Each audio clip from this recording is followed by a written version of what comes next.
It's just training, hard training, and good pasta. Good pastas. Yes, good pasta, double portion. Yeah, it's magic. My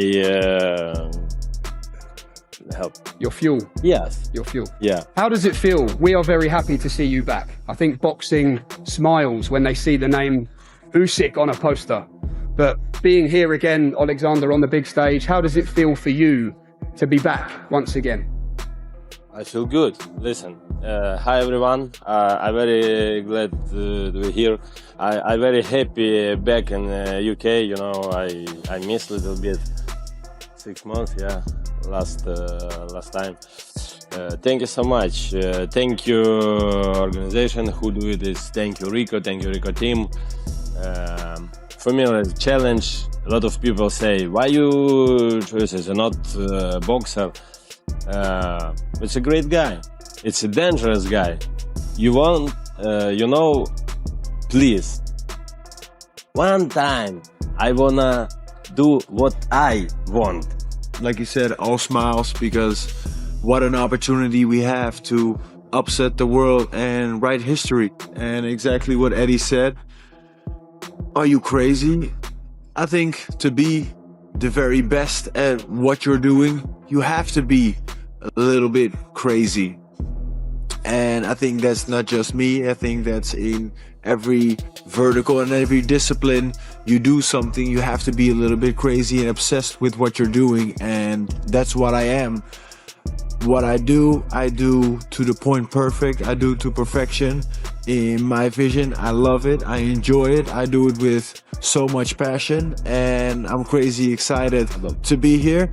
Yeah, super thankful for the opportunity that Oleksandr Usyk is giving me. Like he said, he's doing something that he wants to do now, and he was open to the fight. He was excited about the fight because it's something new, it's something different. We're bringing new eyeballs to combat sports in general. We're colliding two worlds together, kickboxing and boxing, to make the sport of combat even bigger.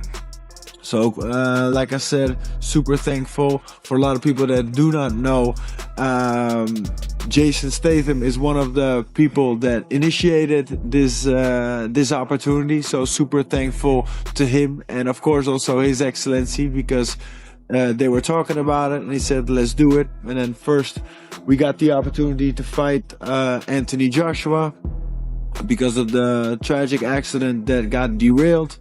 And then this opportunity came across. To be honest, like, we were the ones that put it forward. We were the ones putting it out there to the promoters, like, hey, we have an idea. What about undisputed versus undisputed? What do you think? And they said, we love it. I said, okay. So, and that's how this fight came about. And yeah, it's, like I said, it's something very special, and it's such a unique location. So it's like going back, like back in the days when we had the Rumble in the Jungle. Now we have the Glory in Giza.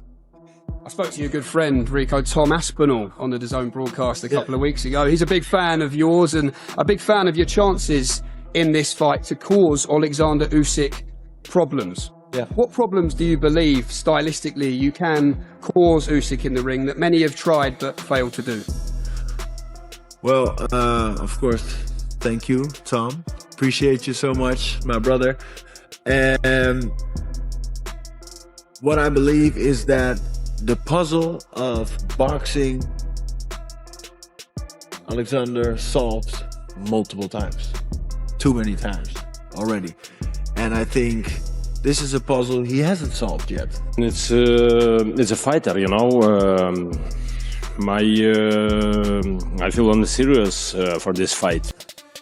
I prepare 100% discipline, control. But 24, 23 in May, we look great fight. And you have told us, Oleksandr, you have 3 fights left in the world of boxing, starting with Rico, then you said you wanted the winner of Wardley Dubois, and then a third fight with your friend Tyson Fury. Eddie Di Belli. Okay, I don't want to call him that in case you can call him that. I can't, I'm too scared. But in terms of what Tyson Fury has said recently about only being interested in facing Anthony Joshua, how does that affect the 3-fight plan for Oleksandr Usyk? If Tyson Fury send the fight with AJ, Possible clash between Oleksandr Usyk and Rico Verhoeven is one of the most talked about crossover matchups right now. A top-level boxer facing a dominant kickboxing champion with major stakes, being discussed as split opinions across the combat sports world. Some fans see it as a huge, exciting event, while others question whether this kind of fight fits within traditional boxing competition.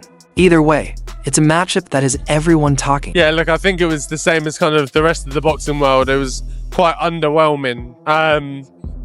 I even said it myself, I understand that he's kind of earned the right to do what you want, but I at least expected it to be some sort of active boxer, someone of some... Not to say, I don't actually know much about Verhoeven in terms of a kickboxer, what his quality level is, but what I'm saying is I expected it to be someone of a decent caliber of a professional boxer, but if it's not... Eddie Hall shared a strong viewpoint, saying that, in terms of overall danger, he would place Rico ahead of big boxing names like Oleksandr Usyk, Anthony Joshua, and Tyson Fury. His argument isn't about titles or records, it's about physical presence, durability, and long-term dominance. He pointed out that Rico has stayed at the top of kickboxing for years, which, in his opinion, deserves more recognition than it often gets. He is the hardest motherfucker I have ever met. You put Usyk, AJ, Tyson Fury, Francis Ngannou, Alex Pereira, Conor McGregor, line them all up, right? And say, right, which one would you want to fight the least? I think this is the problem, right? Is kickboxing has not had the limelight as what boxing has, right? So when you say someone's been the heavyweight champion of the world for 1 or 2 years, like, oh, he's got to be a hard motherfucker. Rico has been the world kickboxing champion for 14 years in a fucking row. He's never once been knocked out. He is humongous. He's over, I'm gonna say 125, 130 kilo, 6'5", 6'6", just a huge human being. Hands like shovels, feet like fucking Wreck-It Ralph. And I can honestly, hand on heart, say, if you were to give me any man on the planet to stand and fight King Kong with, right, and give me any single man on the planet, I'd pick Rico Verhoeven, because to me, he is the hardest motherfucker I have. A big part of that perspective comes from the difference in styles. I'll explain that. Kickboxing typically involves a faster pace and more constant action compared to boxing. He believes that if Rico can bring even some of that intensity into the ring, it could create an unfamiliar challenge.